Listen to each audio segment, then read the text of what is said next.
আমাদের যে স্বপ্নের বাংলাদেশ, সেই স্বপ্নের বাংলাদেশ বিনির্মাণ করা সম্ভব। আমি আপনাদেরকে কয়েকটা অনুরোধ করব, আমরা যারা কৃতি শিক্ষার্থীরা আছি, আমরা যদি সফল হতে চাই আমাদের কয়েকটা বিষয় সবসময় মাথায় রাখতে হবে।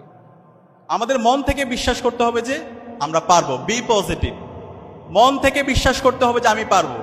এখানে আপনারা যারা আছেন, আজকে যারা এসএসসি দাখিল পরীক্ষায় আপনারা ভালো রেজাল্ট করেছেন, A+ পেয়েছেন, সামনে আপনাদের অনেক লম্বা জার্নি, সামনে আপনাদের ইন্টারমিডিয়েট পরীক্ষা, এরপর হচ্ছে বিশ্ববিদ্যালয় ভর্তি যুদ্ধ, তারপর চাকরি।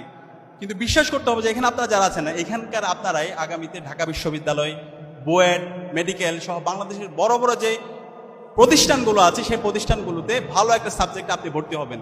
এখানে মন থেকে বলছে কে একটু হাত তুলতে দেখি, যে বুয়েটে এই যে ভয় পাচ্ছে, আপনারা যদি এখন থেকে ভয় পান, আপনারা এই গোল্ডেন A+ পেয়েছেন, A+ পেয়েছেন, আপনারা যদি ভয় পান তাহলে কেমন হবে? এটা দুই হাত একসাথে তোলেন। মন থেকে যদি বলে আপনাদের প্রত্যেকের পক্ষে বাংলাদেশের বড় বড় প্রতিষ্ঠানগুলোতে পাওয়া সম্ভব ইনশাআল্লাহ। আল্লাহ তাআলা এই হাতগুলোকে কবুল করে নিক, আল্লাহুম্মা আমিন। 2 নাম্বার হচ্ছে এই যে সফল হওয়ার জন্য আমাদেরকে অনেক বেশি গ্রেটফুল হইতে হবে, যেটা আমাদের বক্তারা অনেক বেশি বলেছেন। বি গ্রেটফুল টু অলমাইটি সুবহানাহু ওয়া তাআলা। আমাদের সৃষ্টিকর্তার প্রতি অনেক বেশি কৃতজ্ঞ হইতে হবে। আমরা যদি মুসলমান হই, আমাদের আল্লাহর প্রতি অনেক বেশি কৃতজ্ঞ হইতে হবে। আল্লাহর কাছে আমাদেরকে বলতে হবে, 5 ওয়াক্ত নামাজ আমাদের কাছে বলতে হবে, এবং যদি পারি মাঝে মধ্যে একটু নফল ইবাদত করা।